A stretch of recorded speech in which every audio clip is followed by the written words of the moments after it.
Everyone, আমার নতুন আরেকটি ভিডিওতে তোমাদের সবাইকে স্বাগত। তো আজকে যেহেতু শ্রাবণ মাসের প্রথম সোমবার, তো আমি কিন্তু সকাল সকাল স্নান করে একদম রেডি হয়ে গেছি শাড়ি পরে পুজোর জন্য।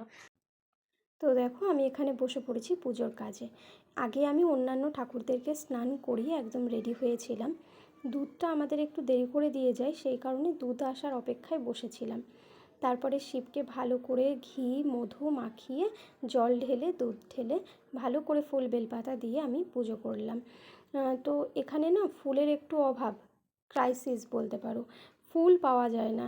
আমি আজকে সকালবেলায় পাঠিয়েছিলাম আমার কর্তামশাইকে বাজারে আকন্দ ফুলের মালা আনার জন্য, সেটাও পাইনি। তো যাই হোক, কী আর করা যাবে, যে যা ফুল পেয়েছি তাই দিয়েই ঠাকুরকে পুজো দিয়েছি। ঠাকুর সেই ফুলেই সন্তুষ্ট। আসলে কি বলো তো, ভক্তি করে পুজো করলে না কোনো কিছুর দরকার হয় না।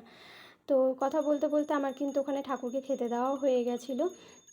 এবার আমি বসে পড়েছি এখানে আরতি দিতে। এই আরতির বিষয়টা না আমার ভীষণ ভালো লাগে।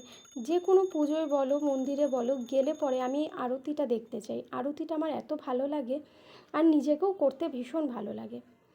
আগে আমি পুজো দিতাম, এ বাড়িতে বিয়ে হয়ে আসার পর থেকে মিঠে হওয়ার পরে পুজো দেওয়ার ব্যাপারটা আমার মধ্যে থেকে একদমই চলে গেছে।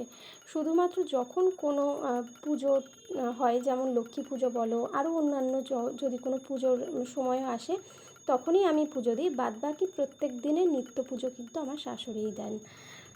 আর আমি রান্নাবান্নাটা সামলাই, সেই কারণে আমার আর পুজো দেওয়া হয় না। বিয়ের আগে এই পুজো দেওয়া বলো বা পুজোর অন্যান্য কাজ বলো, এগুলো বাপের বাড়িতে বড়রাই করতো, আমি এসবে খুব একটা হাত লাগাতাম না। এই যে শঙ্খ বাজাচ্ছি দেখো বিয়ের পরে কত সুন্দর।